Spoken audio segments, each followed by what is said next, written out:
starting, gentlemen, with the all-important team news. By the way, both buses did make it okay to the stadium tonight. Let's have a look at the Manchester City team. 2 changes, Gundogan out, Kompany out, surprisingly, Raheem Sterling in and Bernardo Silva in. It's how they line up that's interesting, Graeme, though, isn't it? Yeah, we think they can only go 3 at the back, Laporte, Otamendi and Walker. I mean, if he's fit, and he's obviously reasonably fit, if he's not 100% fit, Kompany, I'm a big fan of his. Mystified why you wouldn't play him. I mean, if he's fit enough to be on the bench, this really is all or nothing on this game tonight. They've got to be solid at the back. They know what Liverpool are about. They know they will be threatening. He is their best defender. I would have included him even if he was only 75, 80%.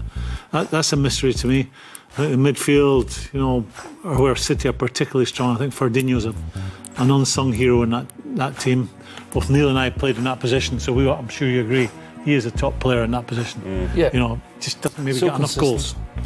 De Bruyne, both Silvas are capable of something very special. We didn't, in the first game, saw very little of Sane, although he did have a lot of the ball. We saw little of him doing his magic. Jesus was completely posted missing in that game. You know, I thought prior to that game, this boy's a player. Now, for me, he's got a question mark against him because he looked lost in that game. Didn't know what to do. Game passed him by. Again, I would have thrown Sterling in the first game. Easy to be clever after the event, but I would have played Sterling in that game. I know there would have been a hostile reaction to him, but Sterling gets you on the front foot. When he's on the ball and he's going at someone, he doesn't just take the player he's up against back towards his own goal. He takes another 2 or 3. They have a chance tonight, but Liverpool are in a great place.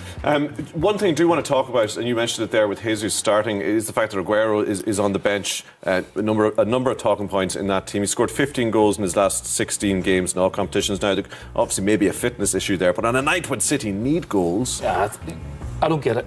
I totally agree with you, Tommy. I think Aguero's got to start. You know, he comes off the bench against Manchester United, almost gets the equaliser, should have had a penalty. His record, his goal-scoring record speaks for itself. And when your top goal scorer is fit, or even, as Graeme says about Kompany, 75% fit, Graeme says it's do or die, it is. Because all they've got after tonight, if they go out, is the Premier League. They're going to win that in the next fortnight or so. Aguero has to start. So I don't know if he's overthinking it a little bit or he's trying to be clever with it. But he's obviously agonised over it. But for me, I would gamble and play the 2 of them.